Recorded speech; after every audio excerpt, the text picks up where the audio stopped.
Salam sejahtera Malaysia, berita yang menggemparkan buat seluruh rakyat Malaysia.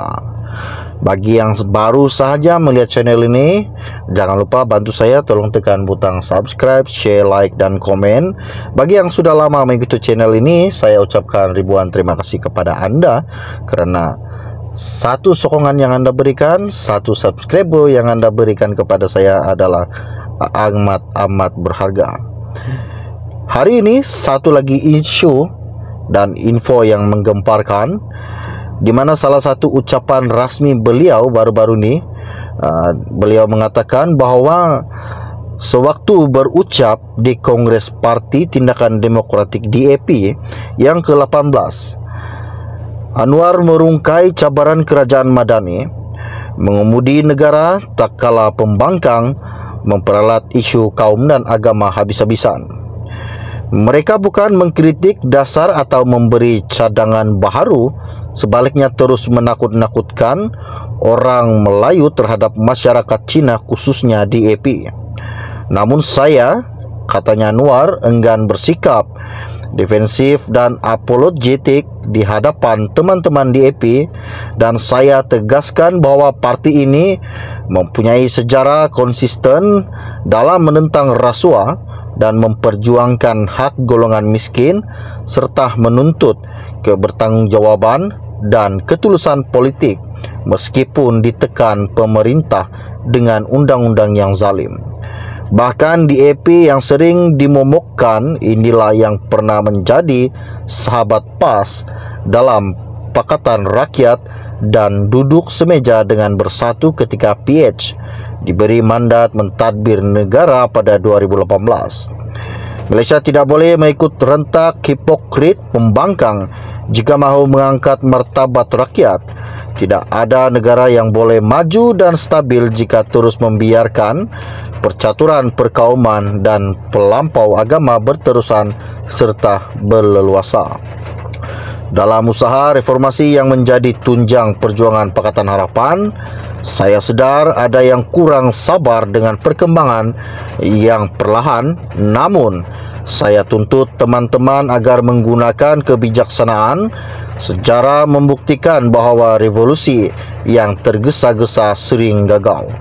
Namun ini bukan alasan untuk menyekat perubahan. Hakikatnya reformasi di bawah kerajaan Madani telah pun bermula. Akta Kewangan Awam dan Tanggungjawab Fiskal digubal bagi menyerahkan kuasa Perdana Menteri dalam ujuran ekonomi kepada Parlimen. Akta Perkhidmatan Parlimen dihidupkan semula demi memberi kebebasan kepada Parlimen dan menyuburkan demokrasi selain pindahan perlembagaan dilaksanakan bagi mempertabatkan wanita dalam isu hak kewarganegaraan anak yang dilahirkan di luar negara.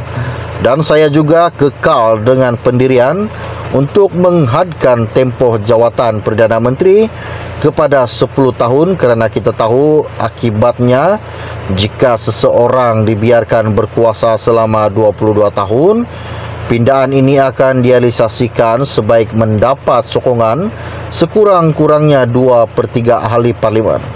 Saya memberi jaminan bahawa kerajaan Madani tidak akan berkompromi dalam mempertahankan dasar dan nilai perjuangan kita dengan membangunkan sebuah masyarakat demokratik dan adil di mana tiada sesiapa pun yang harus dipinggirkan atau diskriminasikan.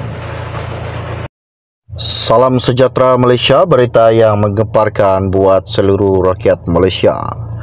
Bagi yang baru sahaja melihat channel ini, jangan lupa bantu saya, tolong tekan butang subscribe, share, like dan komen. Bagi yang sudah lama mengikuti channel ini, saya ucapkan ribuan terima kasih kepada anda kerana satu sokongan yang anda berikan, satu subscriber yang anda berikan kepada saya adalah amat berharga. Hari ini satu lagi isu dan info yang menggemparkan, di mana salah satu ucapan rasmi beliau baru-baru ini, beliau mengatakan bahawa sewaktu berucap di Kongres Parti Tindakan Demokratik DAP yang ke-18, Anwar merungkai cabaran kerajaan Madani mengemudi negara tak kala pembangkang memperalat isu kaum dan agama habis-habisan. Mereka bukan mengkritik dasar atau memberi cadangan baharu, sebaliknya terus menakut-nakutkan orang Melayu terhadap masyarakat Cina khususnya di AP.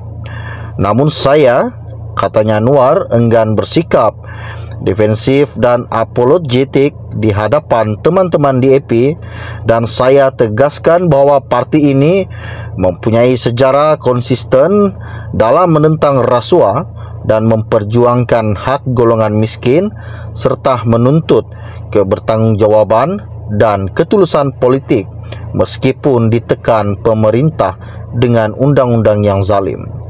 Bahkan di AP yang sering dimomokkan, inilah yang pernah menjadi sahabat PAS dalam Pakatan Rakyat dan duduk semeja dengan Bersatu ketika PH diberi mandat mentadbir negara pada 2018. Malaysia tidak boleh mengikut rentak hipokrit pembangkang jika mahu mengangkat martabat rakyat.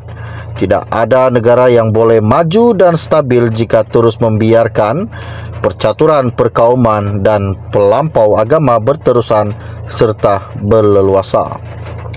Dalam usaha reformasi yang menjadi tunjang perjuangan Pakatan Harapan, saya sedar ada yang kurang sabar dengan perkembangan yang perlahan, namun saya tuntut teman-teman agar menggunakan kebijaksanaan sejarah membuktikan bahawa revolusi yang tergesa-gesa sering gagal.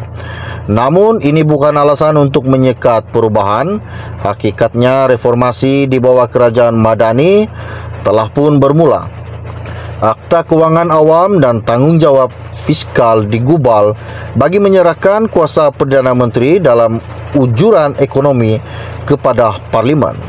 Akta Perkhidmatan Parlimen dihidupkan semula demi memberi kebebasan kepada Parlimen dan menyuburkan demokrasi selain pindahan perlembagaan dilaksanakan bagi mempertabatkan wanita dalam isu hak kewarganegaraan anak yang dilahirkan di luar negara. Dan saya juga kekal dengan pendirian untuk menghadkan tempoh jawatan Perdana Menteri kepada 10 tahun kerana kita tahu akibatnya jika seseorang dibiarkan berkuasa selama 22 tahun, pindahan ini akan direalisasikan sebaik mendapat sokongan sekurang-kurangnya 2/3 ahli Parlimen. Saya memberi jaminan bahawa kerajaan Madani tidak akan berkompromi dalam mempertahankan dasar dan nilai perjuangan kita dengan membangunkan sebuah masyarakat demokratik dan adil di mana tiada sesiapa pun yang harus dipinggirkan atau dikriminasikan.